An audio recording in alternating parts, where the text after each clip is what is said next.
Ready when you are, big dog. Do you want to intro people to episode 4? Number 4, field notes.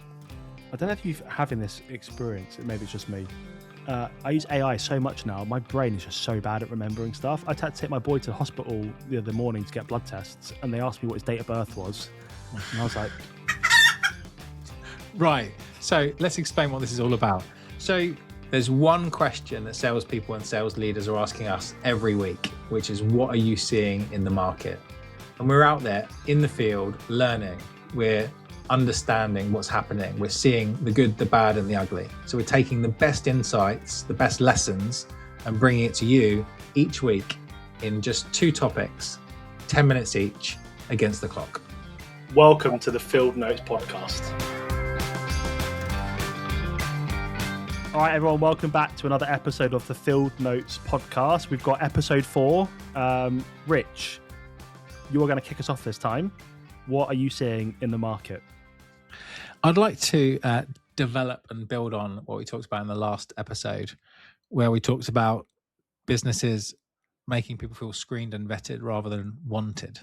So I wanted to talk about what I'm seeing around the way the best businesses are using content to affect the dark funnel of how talent feels magnetized towards joining a business.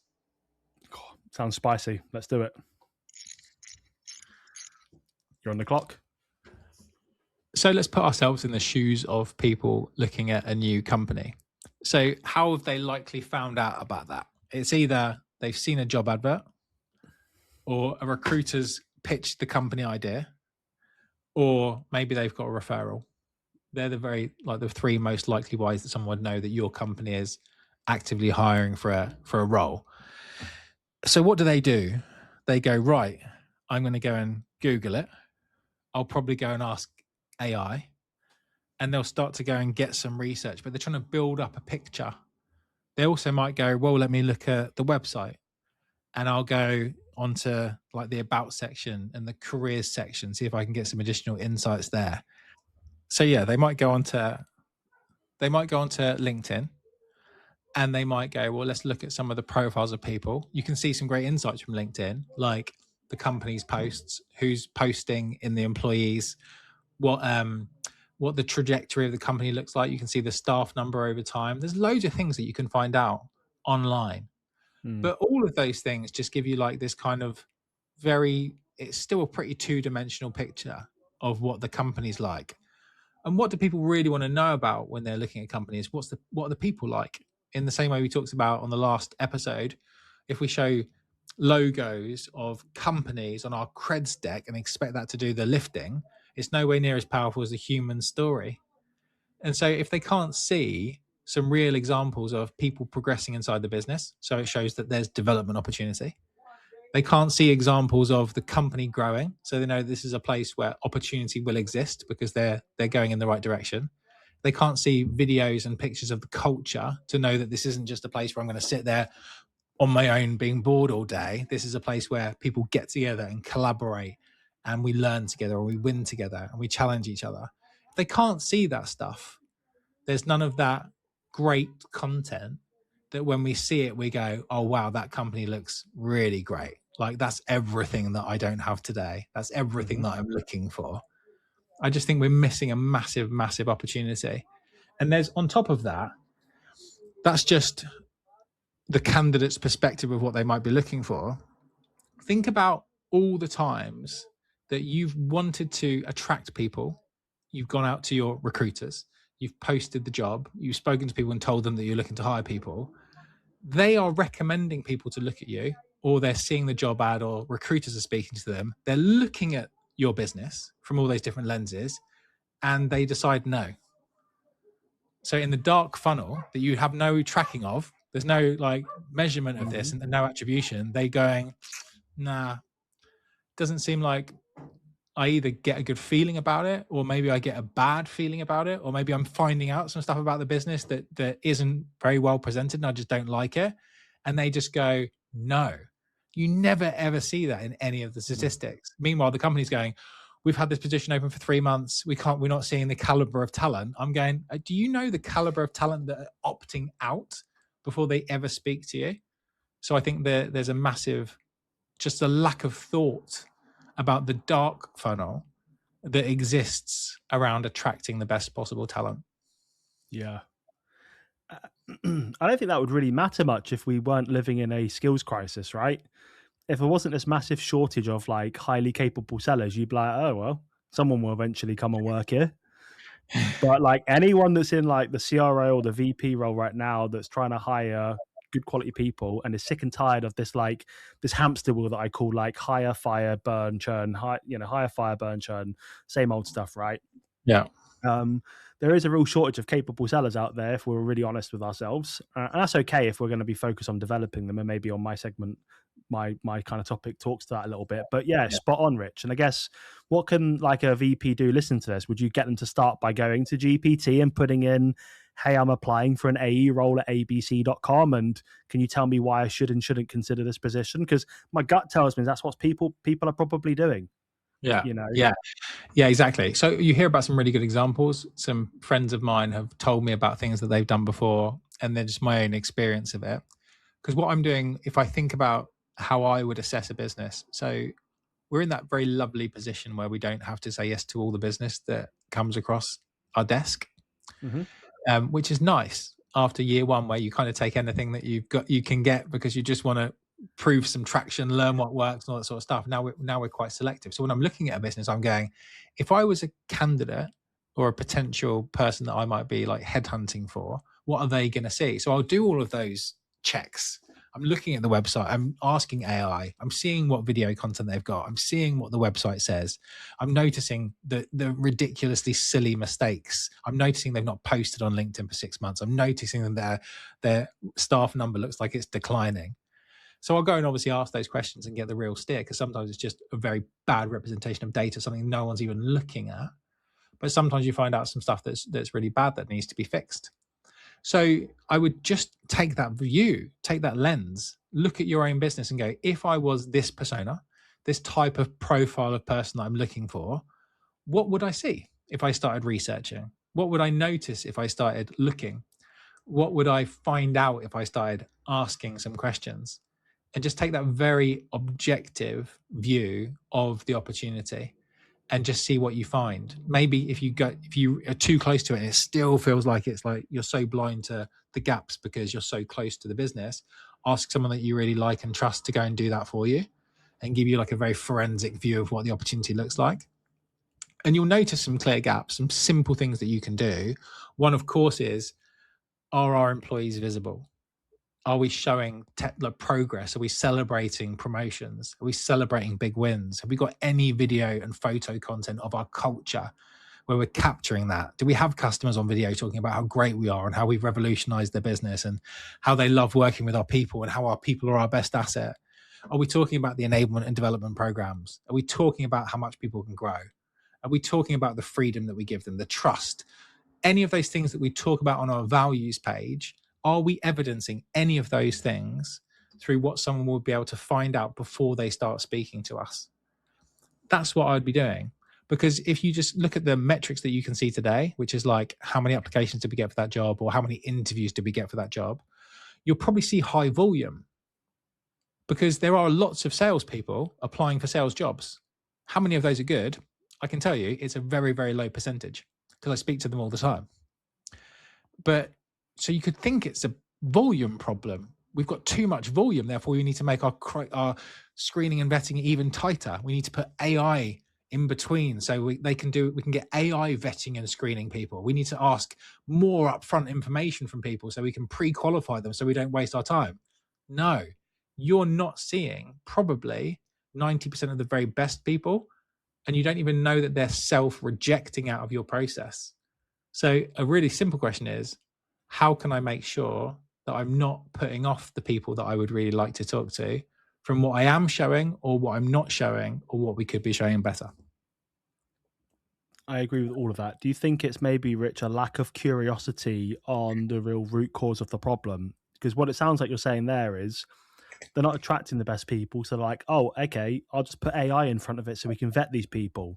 because they actually can't put their finger on the problem. Like with us, I am like so clear that the problem that orgs struggle to build pipeline and grow revenue is because they've got incapable sellers. If they actually did a skills audit and looked at the skills and the capability level for the role, and they audited those skills, they would be concerned with the report, right? So I'm really clear that is the problem, and that's why our business is doing really, really well. Yeah. It sounds like you're really clear on what the problem is, but it sounds like most of the people listening to this maybe aren't clear. Is that fair? What do you think is the real root cause here of why these orgs aren't attracting great individuals? Because everyone's so busy trying to hit the number, trying to achieve the goals, that no one owns that problem.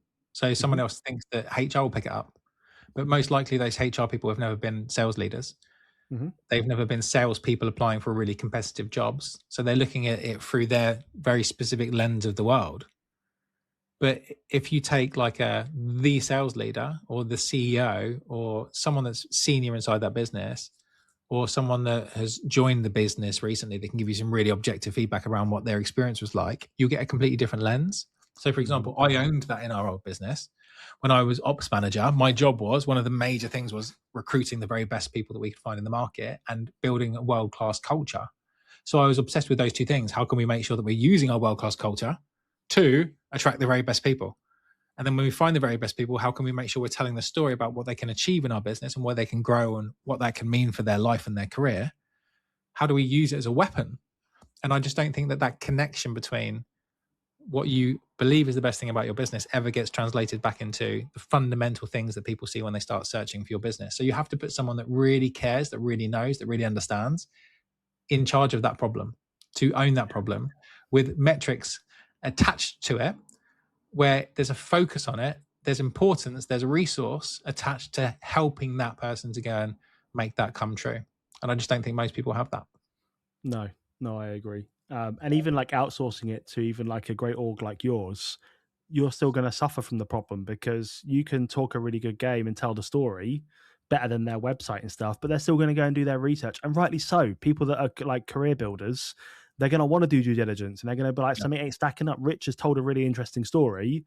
I'm not seeing it. Like I talk about like POV engineering, like you're looking through the window from the outside in, trying to see what's going on inside without actually being able to hear what they're talking about. And you're building an assumption, right? And then you get it validated. That's what is happening, right? And I don't see enough for orgs that are in that kind of early to scale up stage taking it very seriously. Now, at my last business, CNET, we were selling to Amazon, 1 million+ employees, huge organizations with 100,000 employees, and they had employer branding teams.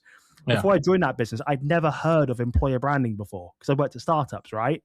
And I'm not saying if you're a 50-person Series A startup, you should go and hire a head of employer branding, but it doesn't mean you can't take this stuff seriously and have champion teams internally owning different parts of it, or going to a consulting firm and going, hey, look at our business and tell us why we can't seem to attract the best of the best, because we think we've got the best products in the market. It's always a massive problem and our customers love it, but we can't seem to attract the right people. Can you help us and we need to get out of our way. Can you help us? But unfortunately, mate, like I just see people with such these massive egos, and they just can't let them go. And they're like, oh, I'm not the problem. Has to be the market or the economy or whatever. Can't be anything I'm doing. Yeah. It's true, isn't it? And brand's ultimately a trust. I came from a D2C world before I started this business, and a really wonderful person who was like expert on retail said brands were invented by factories to build trust with consumers. And I was like, oh, that makes a lot of sense. It's just a factory selling us products, but they put a brand in front of it. So, and there's that other thing where people talk about advertising is asking someone on a date, branding's whether they say yes. Yes. So, like, are you building the type of trust? So what is employer branding? It's employee trust. Are you building trust and desire in the market? Or are you just hoping that by asking enough people, you'll get a yes?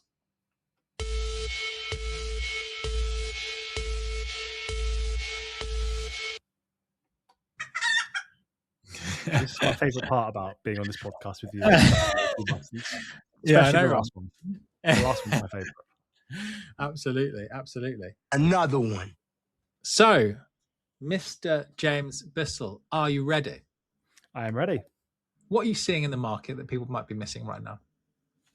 I'm seeing organizations with loads of sales tools, Rich, but very, very little playbook, Okay. little playbook. And we're hiring people that aren't capable, fine, but we're not even giving them the map, the process, the documentation to go and be successful in their role. We're hiring intelligent people, but we're not giving them the playbook to follow. So that's what I want to talk about today. Is just a couple of things that we're seeing in the market. Okay. Let's do it. Tell us a bit more. Why is this on your mind?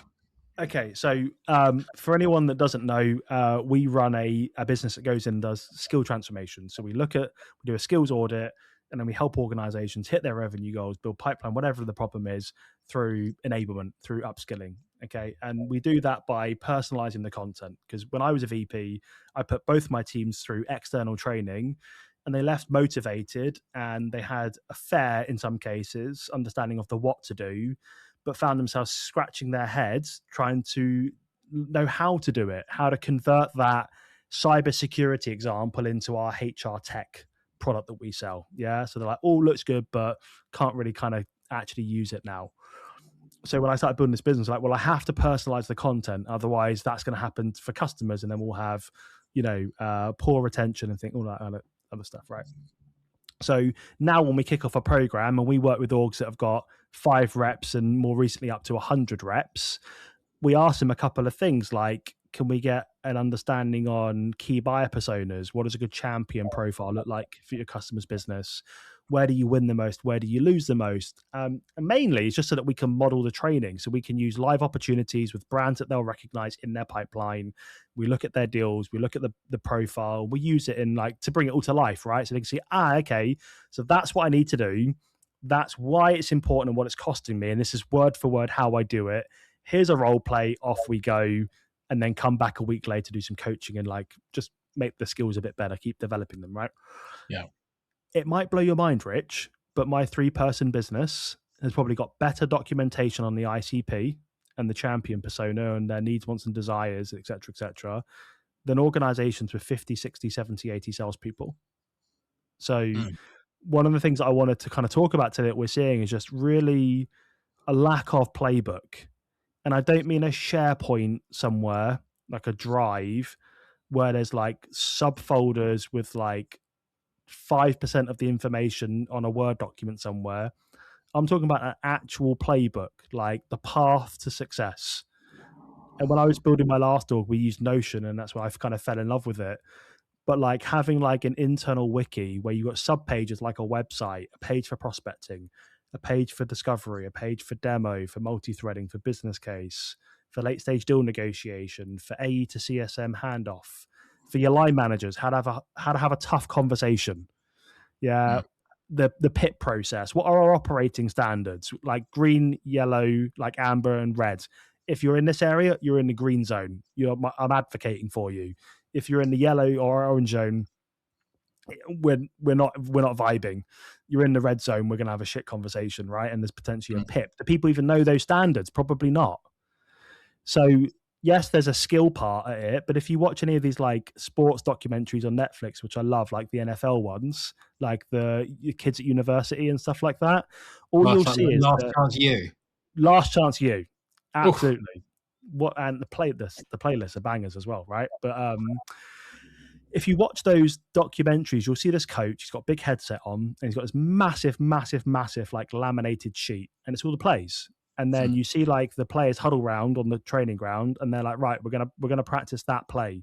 And they practice it on the training ground. And then when it comes to Super Bowl or whatever it is, right, the game, the coach is walking up and down the sideline with the headset on, and he's actually talking to the quarterback. I didn't know this till recently, but there's a way of communicating with the quarterback. And they're shouting things like 17-5B 10, because obviously it's tricksy, right? Don't anyone figuring out the plays. Everybody knows that play. Yeah, because they have the playbook. They're aligned on the playbook. They're trained on the playbook. They're coached on the playbook. They're held accountable to execute the playbook. And then they go and execute it, right? And that's the beauty of sales and go-to-market. A lot of what we do can be aligned back to high-performing athletes. Yeah, those guys don't show up on Sunday, get out their car, flick their ciggy out, down the can of special brew and go, right, lads, let's have it. Well, maybe we'll win the game. Like, they take it seriously. There's a playbook and it tells them exactly what to do to win. And if they don't do it, there's a high chance that we'll lose, and losing sucks. And none of us want to be losers. We want to be winners. Do you think the difference is that in those environments, if you think about elite sports, a lot of people see that as their profession. A lot of people feel like they fell into sales. And whilst we all fell into sales, some people treat it like a profession. Yeah. And some people treat it like they fell into sales. Yeah. How much of it do you think it is that?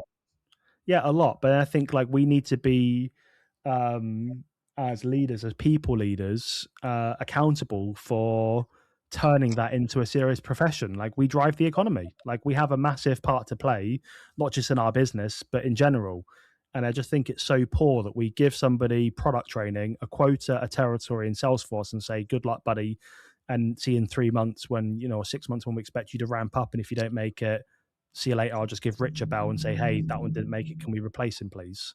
Yeah. I just think that's just such a crap and naff way of doing things. There's just a couple of things that we see that are just completely missing from the playbook completely. And then there's some other things that are just in there, but it was an afterthought. It was done 3 years ago when they started the business, and the market's changed, the economy's changed, the customers changed, the competitors have changed, but that hasn't changed. And we wonder why it's not working. Well, those playbooks change every week, right? And then obviously in like NFL, they might have a play that they write down once and they don't use it for 2 years, but they're using it all the time. They're iterating it. It's developing. Whereas I think there's two sides of this, two ends of the spectrum. So you've got everything exists within a few very talented heroes' brains, not repeatable, not structured, not documented. And then we have hyper scripted blueprint. Follow this to the exact letter. And like we both came up from a Bournemouth sales world. There was a company in Bournemouth, very famous, who had the script, and everyone had to follow the exact script, letter for letter, intonation for intonation, even though the first line was a lie about speaking to someone before. But everyone had to use the same script. And I always was like, I'm not touching anyone from that company because it's terrible. Not their fault, but come on, that they think that that's selling. So where's the balance between unstructured and rigid blueprint, everyone's singing off the same hymn sheet to the point where there's actually just no creativity and discovery anymore? Well, we hire intelligent, curious people. Well, that's what people tell us their A players are, right? And they tell us that they've not mishired. So we've hired intelligent people that are curious. If we give them the playbook and say, these are the guardrails, these are the guidelines, people say to us, hey, can you come in and fix our forecasting problem? Deals keep slipping. I'm like, your deals aren't slipping. Little simple exercise. I was in a room a while ago with 20 sellers, and I got one of these cool walls that's like a whiteboard, and I drew their sales process on the wall, and I chucked the pen at one of the guys and said, on that sales process there, tell me where you think that deal is. And he was like 80% of the way there. I asked him like 2 or 3 questions, qualification questions, and I was like, actually, your deal's here. It's like 20% in. And then like when we did a deal review afterwards, to realize it was exactly where I said it was, because there's no compliance. But how can you be compliant with something when there's no documentation of it? So like these are the sales stages. These are the steps inside of that sales stage. And by the way, there can be 2 or 3 steps in a stage. Yeah. And then what are the gates, the exit criteria? And it's not just like attended a meeting.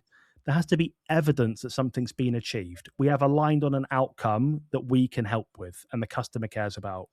This person is actively advocating for us because we have evidence, because they've brought Julie, Mike, and Sophie into the demo, which happened yesterday. There has to be some kind of evidence that this person or something's happening for us to advance it from stage 2 to 3. So it's not actually a slip problem. You don't need to go and buy a deal slippage tool or whatever. Like, I mean, they're good, right? But you have a pipeline compliance problem because you don't have a playbook that says, this is how we win. This is what we need to do. You can like do some other bits and get creative, but like, I need you to do these key things because it produces and manufactures revenue. Yeah. So I'm curious.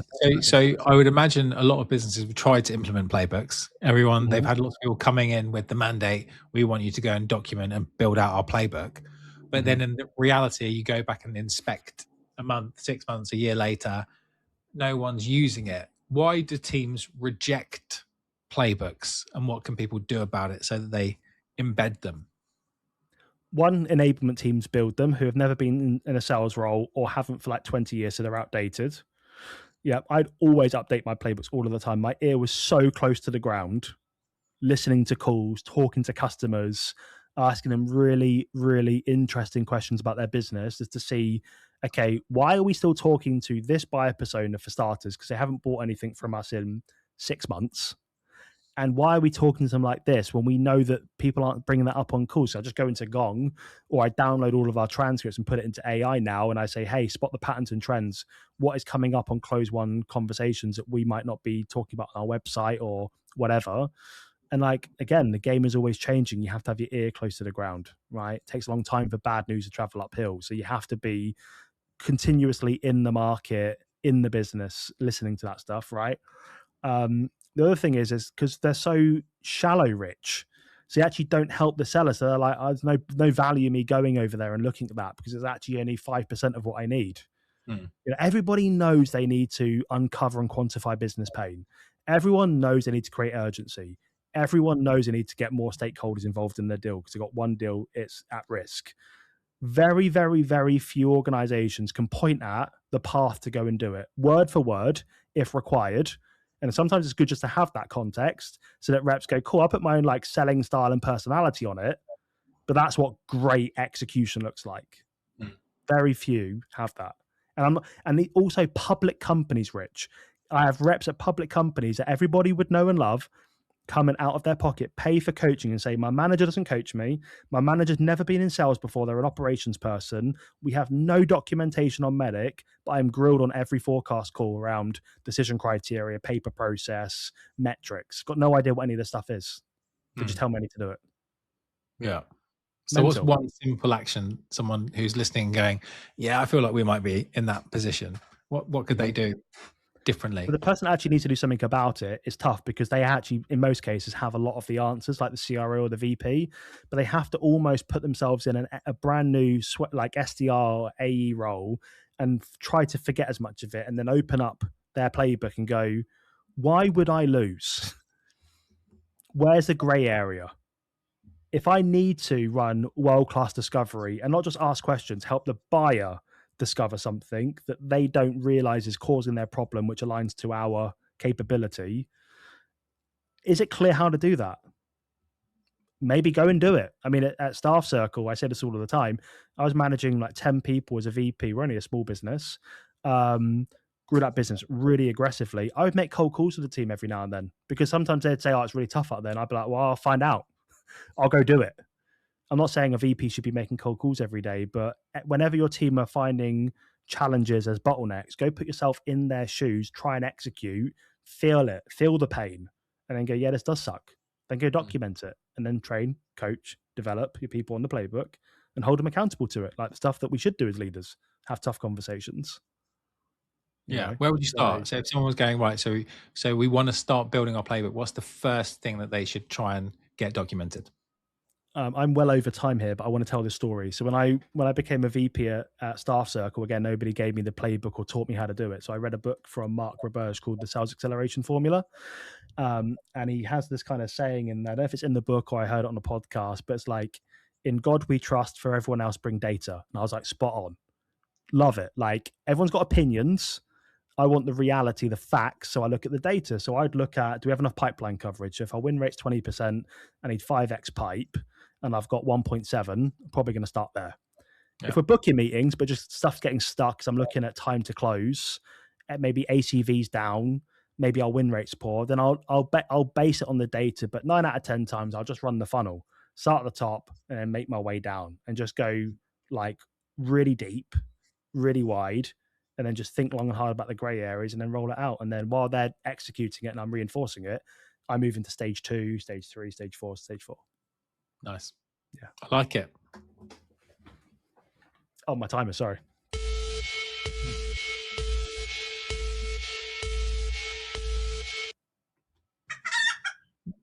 Amazing. Everyone, our 3 listeners down the beach walking their dogs, if you're enjoying this, let us know what topics you'd like for us to cover next. We're out in the markets. We've got a long list of things. We want to make it hyper relevant. So just whack a note in whichever platform you're listening to this, or connect with James and myself on LinkedIn. We'll put our link in the show notes, and then you can ask us anything. We'll tackle on any topic that you want us to go and take on. We'll see you on the next episode. See you soon. Done, mate. Epic. It's tough, mate. The 10 minutes is hard. What was that one? 13 minutes. And yours was 12. Okay. It's all good. We'll get there.